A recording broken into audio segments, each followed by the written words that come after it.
Shabbat Shalom, everyone.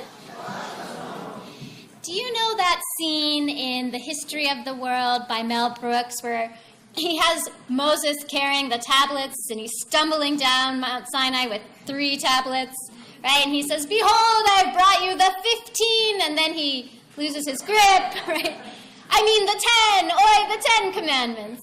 It's a great joke, but actually as we read in this week's Parsha, the way that the tablets were smashed was not quite as entertaining. So like I said before our Torah reading, I've had some questions about these smashed tablets, which is, first of all, if they were written by the hand of God, shouldn't they have been strong enough not to break? And of all the things that Moses could reach for, why did he smash something so precious?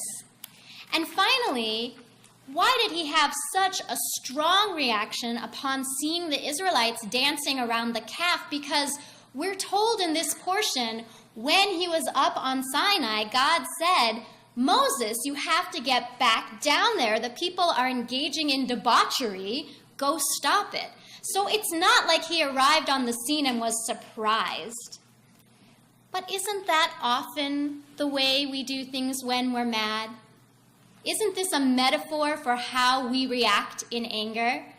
First of all, we are rarely surprised by the things people do that make us angry. We probably could have predicted that they would behave in that fashion. Nonetheless, we're enraged. And don't we expect the relationship to be strong when we strike out in anger? We don't expect it to smash, but sometimes it does.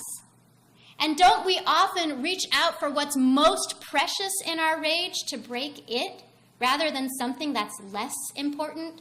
Don't we know just where to get at someone when we're mad with them? I think that the tablets are a metaphor for how destructive anger is. And the broken pieces of what was once beautiful and holy show us what we stand to lose in our relationships when we can't control our tempers.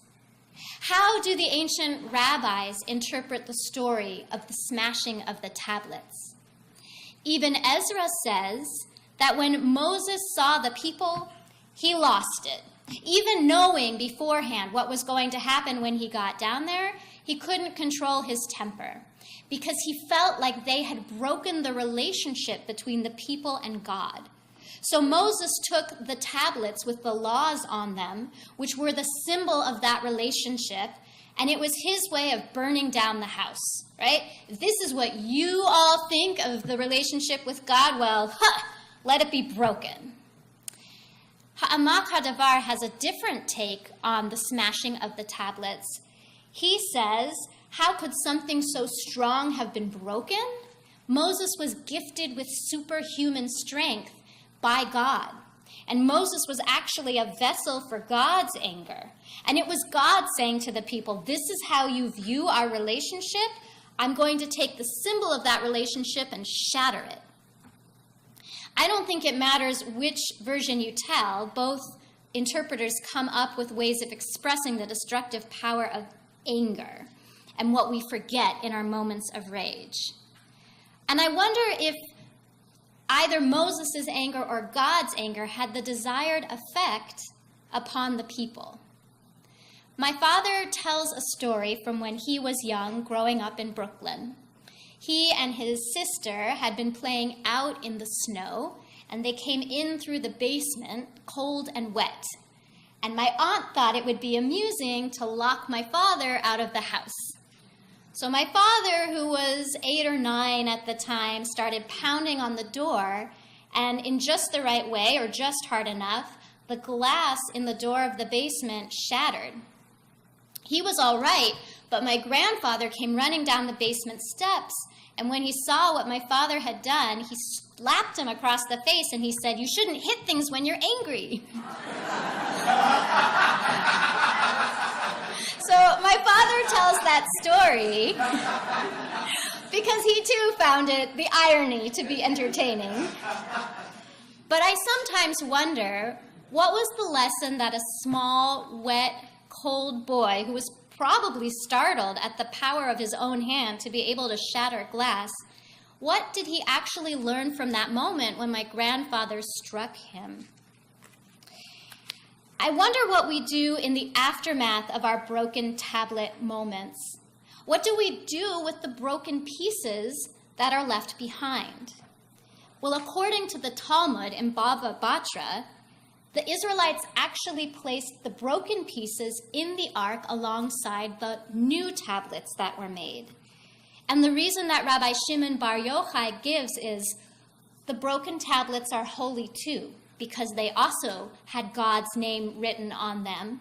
So we take holy things with us, even when they're broken. Perhaps the shattered tablets are not just a warning to be careful about our rage, because it can destroy something precious in an instant. After all, anger is part of the natural human emotions.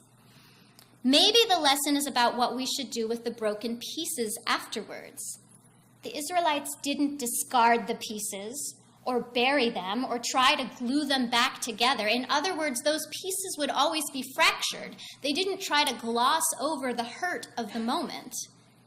But they did decide to carry the pieces with them as a sign that while maybe we can't forget the rage, we can try to weave back the relationship. We carry those broken pieces forward with us. We don't sever the relationship.